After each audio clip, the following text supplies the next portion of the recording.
Maayong hapon, gikan sa Solar News Channel Manila. Ako si Menchu Antigua Makapagal.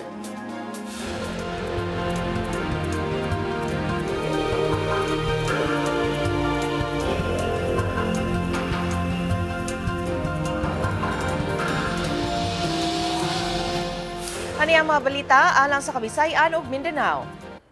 Itakdang mobisita ang hari sa Sweden sa mga Boy Scouts sa Eastern Visayas pagsusi sa ilang kahimtang human ang bagyong Yolanda.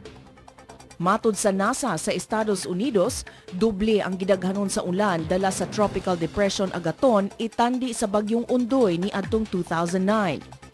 Gisaway ni Davao City Mayor Rodrigo Duterte si Justice Secretary Laila De Lima kalabot sa pagdumala niini sa kaso sa giingong rice smuggling king nga si Davison Pangayan. O gipakita sa kapulisan sa Rehiyon 9 ang ilang robot nga gamiton paghiling og mga eksplosibo.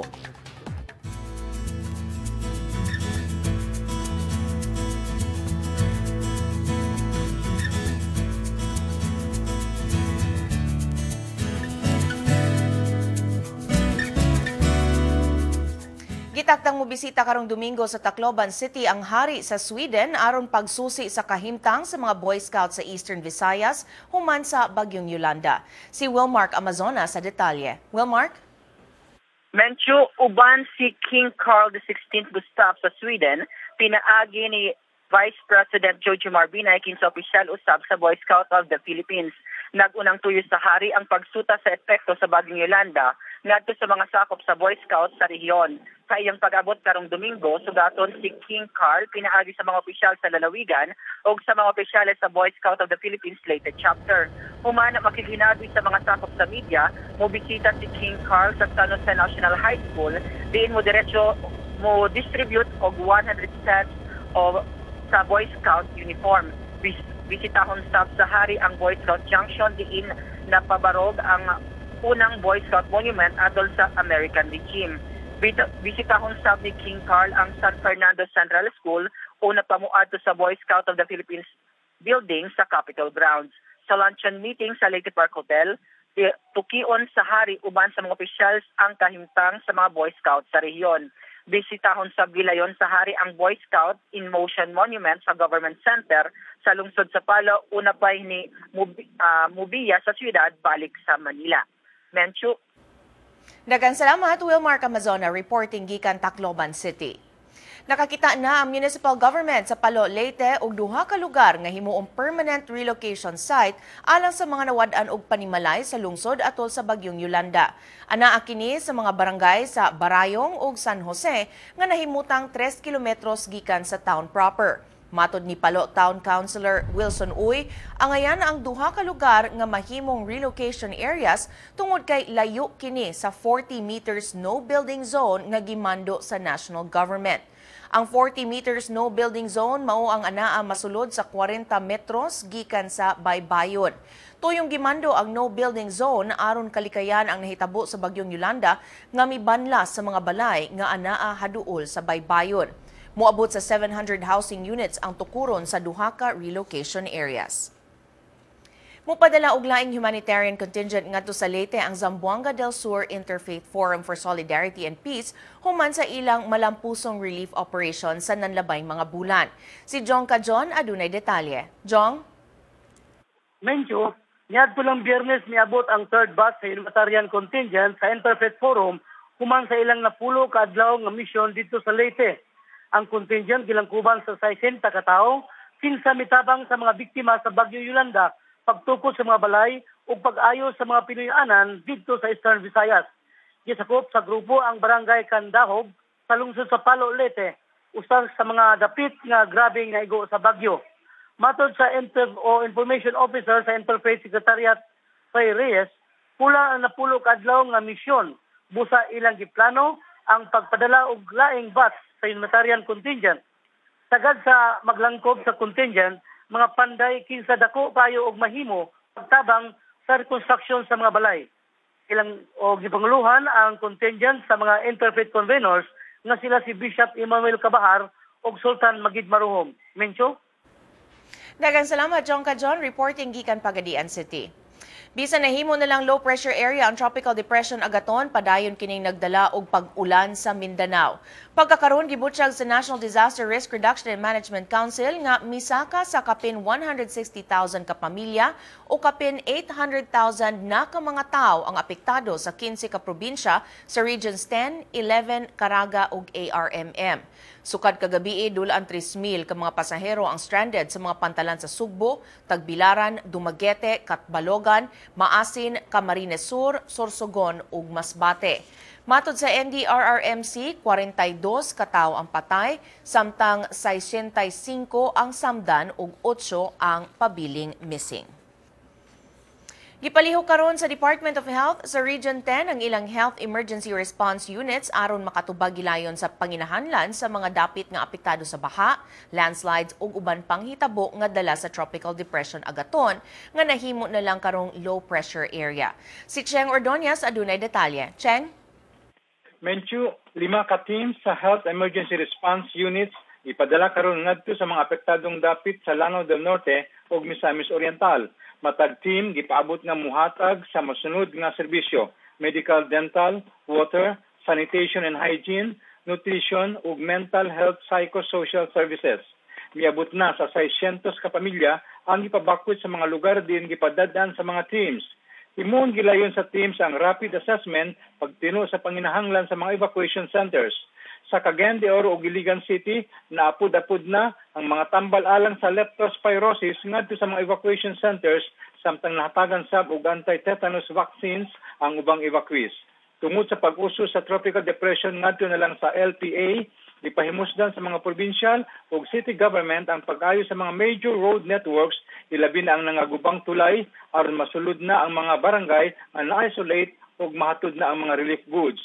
Hangtod alas 4 kaganihang kadlawon, ang probinsya sa Misamis Oriental mitaho nga kabiling 4 ka tawo ang namatay sa lalawigan, samtang 4 ang missing ug kapin sa 1,000 ang apektadong pamilya. Aduna nay 49 evacuation centers nga gigamit karon nga temporary shelter sa mga evacuees sa nagkalaing-laing dapit sa Misamis Oriental. Menchu. Daghang salamat, Cheng Ordonez, reporting gikan Cagayan de Oro City. Mikansela sa klase ang pipila ka lugar sa Mindanao karong adlaw tungod sa low pressure area. Mikansel sa klase ang pipila ka mga lugar sa Cagayan de Oro gikan preschool hangtod high school sa mga barangay Besigan, Tignapuloan, Tumpagon, Pigsanan, Tuburan, Tagpangi, Taglimaw ug San Simon. Gisuspenso sab ang klase sa tanang levels, private ug public sa mga tunghaan sa Dinagat Islands, San Miguel, Surigao del Sur ug Agusan del Norte. Samtang canceled ang klase sa preschool hangtod high school sa Cantilan, Surigao del Sur. Mikansel ang pipila ka mga airlines sa ilang mga flights gikan og padulong Manila ug sa tulo ka bahin sa Mindanao karong adlaw tungod sa daotang panahon. Mikansel sa ilang flights ang PAL Express gikan og padulong Butuan, Cagayan de Oro ug Surigao karong adlaw. Mikansel sab ang Cebu Pacific ug Air Asia Zest sa ilang flights gikan og padulong Cagayan de Oro. Gibutyag sa National Aeronautics and Space Administration kun NASA nga doble ang gidaghanon sa ulan dala sa Tropical Depression agaton sulod sa usa ka semana, itandi sa ulan dala sa bagyong Ondoy sulod ra sa usa ka adlaw. Gihulagway sa satellite data sa NASA nga extremely high ang gidaghanon sa ulan dala sa agaton. Matod sa Global Precipitation Measurement and Tropical Rainfall Measuring Mission sa NASA, kapin sa 1,000 mm sa pag-ulan ang natala sa northeastern Mindanao sulod sa usa ka semana. Apan 375 hangtod sa 475 mm lang ang gidaghanon sa ulan nga dala sa bagyong Ondoy. Pagkakaroon kapin sa 40 na ang patay tungod sa pagbaha ug landslides dala sa agaton nga karon usa na ka low pressure area. Sa pagbalik sa Solar News Cebuano, magpadayon ugma ang sabot-sabot tali sa gobyerno o sa Moro Islamic Liberation Front. Ang detalye sa among pagbalik.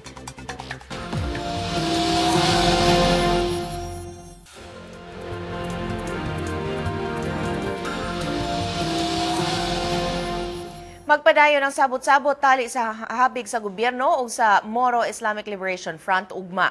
Ilang isgutan na ang nahabiling mga issue sa Bangsamoro Framework Agreement, ilabi na ang Normalization Annex. Kung mahingpit na ang peace talks, posibleng makabot na ang makasaysayanong peace deal. Si Luigi Flores sa dugang detalye. Sa panagtagbo sa mga habig sa gobyerno ug sa Moro Islamic Liberation Front ugma, buot nilang mahingpit ang Normalization Annex sa Bangsamoro Framework Agreement nga mao ang nagpabiling annex.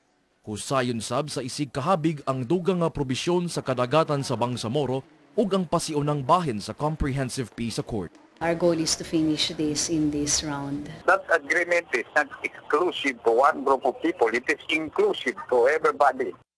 Kini ang ika-43 nga hugna sa sabot-sabot tali sa gobyerno ug sa MILF sukad 1996. Gipaabot nga matapos kini karong Domingo. Apan gipaabot nga subsub ang hisgutanan tali sa gobyerno ug sa MILF. Kini tungod kay sensitibo ang hisgutanan sa isig kahabig, lakip na ang pagdisarma sa mga sakop sa MILF. Ubos sa konsepto sa pagdisarma sa MILF forces, sabutan sab nila ang pagsulbad sa kriminalidad, mga private armies ug mga ilegal nga armas sa Mindanao. Kapin sa 60% sa kasundaluhan ug ang mga ekipo sa militar ang nagbase sa Mindanao. Kung mahingpit na ang kasabutan sa kalinaw, buot nga tutukan sa armed forces ang external defense sa nasod. This is really very important to us that in our lifetime, not just our soldiers, but the citizens of Mindanao can live a life of peace. Bisag malaumon ang gobyerno nga mahingpit ang kasabutan, wala magdali ang MILF bahin niini. Our expectation general is that it will end positively, inshallah, God willing. But I don't think there will be signing this meeting. I think there will be another meeting. Matod sa government panel, ilang iluso ang kahingpitan sa peace talks karong semanaha. Gipaabot sab nga mulupad paingon sa Kuala Lumpur ang mga magbabalaod aron mo pakitag suporta alang sa sabot-sabot, ilabi na kun mahumana ang draft sa Bangsamoro Basic Law karong tuiga. Kun matapos ang peace talks, trabaho na ang Bangsamoro Basic Law sa Kongreso. Luigi Flores, Solar News. Gipanguluhan ni Presidente Aquino ang One Nation in Prayer kagahapon. Gihimo sa Malacañang ang prayer service aron iampo ang mga biktima sa kagubot sa Zamboanga, sa linog sa Bohol ug sa bagyong Yolanda. Sa iyang pag-ampo, miingon ang presidente nga pagsulay alang sa nasod ang mga trahedya sa miaging tuig. Nag-ampo sab si Aquino alang sa paggiya aron makabangon ang nasod gikan sa trahedya. Giubanan si Presidente Aquino sa lain-laing religious leaders, lakip na nila ni Manila Archbishop Luis Antonio Cardinal Tagle, Imam Ebra Moksir sa Imam Council of the Philippines, Datu Cosme Lambayon sa National Commission on Indigenous Peoples, Isaiah Samson sa Iglesia ni Cristo, ug si Bishop Jonel Milan sa Philippine Council of Evangelical Churches. Nangayo og pagpasabot ang Baguio City Council gikan sa kapulisan kalabot sa experimental traffic schemes nga nakapalibog sa mga motorista. Mato ni Vice Mayor Daniel Fariñas, bisan silang mga sakop sa konseho nakalitan sa traffic schemes nga gipatuman sa Central Business District. Nag-experiment ang kapulisan sa lain-laing traffic schemes agig pangandam sa tourism peak season ato sa mga bulan sa Pebrero hangtod Mayo. Mato ni Fariñas, nahimong closed and open situation ang mga major roads tungod sa experimental traffic schemes nga walay igong warning ngadto sa mga motorista. Gibana-bana nga moabot sa 27,000 ang mga sakyanan nga nagsubay sa mga dalan sa Baguio City. Gipaabot nga mo grabe ang traffic problem sa higayon nga magsugod sa mosunod nga mga bulan ang Panagbenga Festival, ang Chinese New Year, ang Philippine Military Academy Alumni Homecoming o Graduation ug Ronda Pilipinas ug ang Holy Week. Gipasabot hinuon ni Baguio City Police Office Director Senior Superintendent Jesus Cambay Jr. nga ilang gikonsulta ang mga public utility jeepney and taxi operators ingon man ang Traffic and Transport Management Committee kalabot sa experimental traffic scheme. Pero yung mga experimental schemes nila, para bang they are just reactionary. Kung reactionary yan, mahirap. Kaya kailangan, kung meron na silang findings na ito na ang dapat, yun ang gawing permanent para lahat sumunod. Kasi kung every now and then magbabago, nagkakaroon ng confusion, more traffic problems would happen. Aniyan ang front pages sa mga pamantalaan sa Sugbo.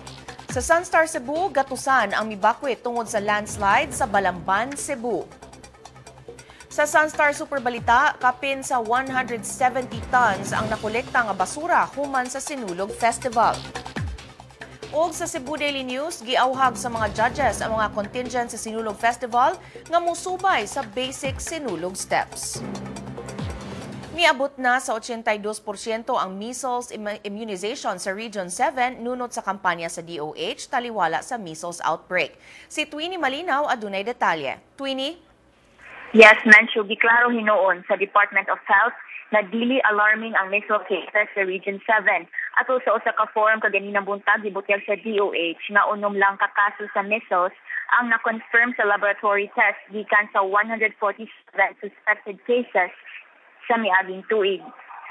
Sa 147 cases, usa ang namatay dito sa Buluon sa Southeast sa Sugbo. Matod sa hepe sa Maternal and Child Health sa DOH-7, Dr. Maria Socorro Intera, 82% ang immunization coverage sa Region 7 ni atong 2012. Wala pa hinoy data alang sa 2013. Ang DOH ni target unta og 95% coverage sa immunization lukop nasud. Ipasabot ni Dr. Intera nga ang kapakyas pagkabot sa 95% minimum immunization coverage resulta sa pagdumili sa mga inahan, pag-adto sa mga health centers aron mabakunahan ang mga bata. Mga bata nagpangidaron siyam kabuan hangtod usa ka tuig gikinahanglang mabutang ubos sa immunization. Sa Cebu Province, 87% sa mga bata na immunize ni adtong 2012. Sa Cebu City, niabot sa 93% ang immunization coverage sa 2012. 47% sa 147 cases sa TIPDAS sa miaging tuig sa rehiyon, miigo ni adtong anaa sa median age gikan sa 21 pataas. Ipalig-on na sa DOH-7 ang ilang kampanya batok sa TIPDAS hangtod sa pulok level. Mensyo hangyo sa DOH nga kung adunay makitang ilhan sa TIPDAS, iadto dayon sini sa tambalanan aron malikayan ang pagpanakot ug ang posibleng komplikasyon. Mensyo. Daghang salamat, Winnie Malinaw reporting gikan Cebu City. Nakita sa Philippine Coast Guard ang nipis nga lama sa lana kun oil sheen gikan sa nalunod nga barko sa Iloilo Strait. Sa labing ulahing taho sa Coast Guard, 5 meters ang gilapdon ug 2 meters ang gitas-on sa oil sheen gikan sa MV Sportivo. Mispray na ang Philippine Coast Guard og dispersants aron mahilis dayon ang oil sheen. Daan naghimakak sa Philippine Coast Guard ang mga tahong dunay oil spill gikan sa barko. Nagbangga ang MV Sportivo og usa ka laing cargo ship human kini naanod gikan sa iyang giangkorahe. Nagdala ang cargo ship og 12,000 ka litro sa lana og 28,000 ka sako sa abono kun fertilizer. Sa among pagbalik, gisaway ni Davao City Mayor Rodrigo Duterte si Justice Secretary Laila De Lima kalabot sa pagdumala niini sa kaso sa giingong rice smuggling king nga si Davidson Bangayan. Ang detalye sa pagbalik sa Solar News Cebuano.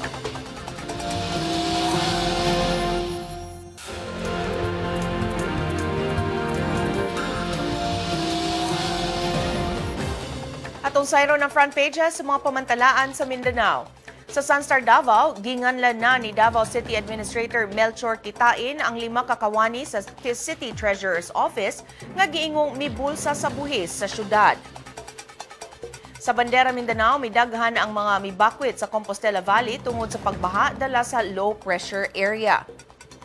Ani asab ang front pages sa Mindanao Daily sa nagkalaing-laing bahin sa Mindanao.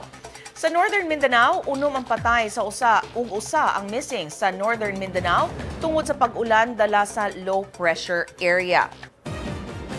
Sa Western Mindanao, gitulis ang usa ka bus sa Zamboanga, Sibugay. Sa Caraga, nahulga sa pagbaha ug landslides ang Butuan City ug Agusan provinces tungod sa ulan dala sa low pressure area. Og sa Davao, nagsugod na og operate ang 15-megawatt heavy fuel power plant sa Tagum City. Gitaktak ni Davao City Mayor Rodrigo Duterte ang 5 ka-empleyado sa City Treasurer's Office human mamatud-i nga sad-an sa pagpangawat og 14 million pesos gikan sa panudlanan sa syudad. Mga sakop sa Cash and Receipts Division sa City Treasurer's Office ang 5 ka gitaktak nga kawani. Base sa 27-page decision sa Investigation Committee, nasayran nga miabot sa kapin 14 million pesos ang na-misappropriate o wala marimit sa mga kawani sunod sa Enero hangtod Hunyo sa miaging tuig. Matod ni City Administrator Melchor Kitain na matud-ang sad-an ang 5 kakawani sa mga salang administratiba. Posibleng sobra pa sa 14 milyones pesos ang nakawat sa mga kawani tungod sa pag-angkon sa usa kanila nga niadto pang 2010 nila gisugdan ang paghilabot sa pondo sa syudad. Gitumbok si Jane Pagidopon nga maoy primary actor sa pagkawala sa pondo sa syudad. Gawa sa dismissal from service, ang 5 kakawani gipahamtangan sab og silot sama sa cancellation sa ilang eligibility, forfeiture sa retirement benefits, perpetual disqualification sa public office ug did-an pagkuha og civil service examinations. Ubos karon sa preventive suspension ang 5 kakawani samtang giyatagan sila og 15 ka adlaw pagsangat og motion for reconsideration. Laing 3 kakawani ubosab sa investigasyon tungod sa susamang salaod. We are not happy with what we did. And we know fully well that the results of this investigation, the decision as well as the orders issued by the mayor will have repercussions on the families of the respondents, the persons involved. Gisaway ni Davao City Mayor Rodrigo Duterte si Justice Secretary Laila De Lima tungod sa giingong kapakyas pag-umol og kaso batok sa gidudahang rice smuggling king nga si Davidson Tan Bangayan. Si Ben Teshorna sa detalye. Ben. Mencho, sa iyang sinima ng television program gikan sa masa para sa masa ni atong Domingo, gi-question ni Mayor Rodrigo Duterte ang pagpamugos ni Justice Secretary Laila De Lima nga taga Davao gayud si Davidson Bangayan. Mismong si Bangayan miangkon nga midako siya sa Metro Manila ug taga Tugigaraw ang iyang gilikanan. Nagduda na hinuon si Duterte nga buot ni De Lima ilang bigit si Davidson ngadto sa pamilyang Bangayan dinhi sa dakbayan sa Davao kinsa iya hasab nga political supporter. Gipahunong hinuon ni Duterte si De Lima sa pagsigig sulti ug mitambag sa pagluto na sa kaso batok kang Davidson Bangayan kinsa gitumbok nga maurasab si David Tan. Sa iyang programa, nag-lecture si Duterte og miingon nga tataw kaayo nga si David Tan o Davidson Bangayan usara tungod kay managsama ang address, ang business name niini og bisan ng ilang abogado. Gipasabot ni Duterte nga nawad-an ang national government og 1.3 trillion pesos sukad niadtong 2002 tungod sa smuggling. Midugang ang mayor nga dili menos sa 7 billion pesos matag tuig ang mawala tungod sa rice smuggling. Gipasalig hinuon ni Secretary De Lima nga padayon ang ilang investigasyon kabahin ni David Tan ug mibalos pag-ingon ngadto sa mayor nga mo'y mutakom sa baban ini. Gisaway sab sa Commission on Human Rights si Duterte tungod sa pamahayag sa mayor nga pamatyon ni ini ang mga rice smugglers. Mihimo karon ang CHR o pakisusi sa summary killing sa syudad ug mipatawag kang Mayor Duterte aron mo pasabot ni ini. Mencho. Daghang salamat, Ben Teshorna, reporting gikan Davao City. Mukabat sa 7.3 million pesos ang danyo sa duha ka sunog nga miigo sa Pagadian City ug Dipolog City sa Zamboanga Peninsula niadtong Domingo. Sa Pagadian City, nasunog ang 4 ka residential houses sa Purok Upper Lumboy, Tuburan District alas 11 sa buntag. Gibanabana ni City Fire Marshal Senior Inspector Reggie Olmedo nga anaa sa 300,000 pesos ang danyo sa sunog. Mas dako ang danyo sa sunog nga miigo sa Dipolog City tungod kay miabot kini sa 7 million pesos. Matod ni Dipolog City Fire Marshal Chief Inspector Richard Timosa, miulbo ang kayo ni atong Domingo sa tungang gabi sa Luna Street. Nagsugod ang sunog sa Dofels Building ug mikatap sa laing duha ka establishments. Gipakita sa Explosive Ordnance Disposal Mobile Team sa Police Regional Office sa Rehiyon 9 unsaon pag-operate sa usa ka robot nga maoy gamiton paghiling og mga eksplosibo. Ang EOD robot caliber MK3 maoy unang motubag sa mga explosive o bomb alert nga madawat sa kapulisan. Sa gihimong demonstration ni atong Domingo sa Pagadian City Hall Complex, gidemonstrate unsaon sa robot pagsaka sa hagdanan ug unsaon paggamit sa caliber 22 shotgun niini. Ang robot gianggaan og Wayne. Aduna kini gibug-aton nga 90 kilos samtang makaguyod kini og butang nga may timbang hangtod 150 kilos pinaagi sa remote control operation. Mulungtad og 3 ka oras ang baterya sa robot. Matod sa Pangulo sa EOD Mobile Team, Senior Police Officer 1 Jonathan Nodato, usa si Wayne sa 3 ka EOD robots nga gihatag sa US government ug na destino sa PNP Region 9 sukad wala pa ang Zamboanga City siege. Nagkantidad ang robot og 3 million pesos. Aduna kini built-in camera ug X-ray machine alang sa pag-ila sa butang nga dudahang bomba. Aduna sab kini sound system alang sa instruction og laser water disruptor pagtino sa butang kung bomba ba kini o dili. Ang robot ubanan sa mga K9 dogs atol sa pagtubag ug alarma. Makatabang kini nga malikayan ang pagkakalas ug kinabuhi sa mga pulis kinsa mutubag sa alarma. Manabana sa dagan sa panahon uban ni Pat Fernandez. Pat? Medyo nahimo na lang nga low pressure area ang tropical depression agaton kagahapon apan magdala gihapon kini og mga pag-ulan sa Mindanao. Matud sa Pag-asa, gipaabot nga magpabilin sa Philippine Area of Responsibility ang LPA sa mosulod nga duha hangtod sa 3 ka adlaw. Nahimutang ang LPA nga sobra 400 kilometers east sa Davao City. Kasarangan ngadto sa kusog nga pag-ulan ang mapaabot sa Eastern Visayas, Caraga ug Northern Mindanao ug sa mga probinsya sa Davao Oriental ug Compostela Valley. Hini ngadto sa kasarangan nga pag-ulan ug thunderstorm sa ubang bahin sa Mindanao. Sa Luzon ug sa Visayas, nagpabiling gihapon ang northeast monsoon kon amihan.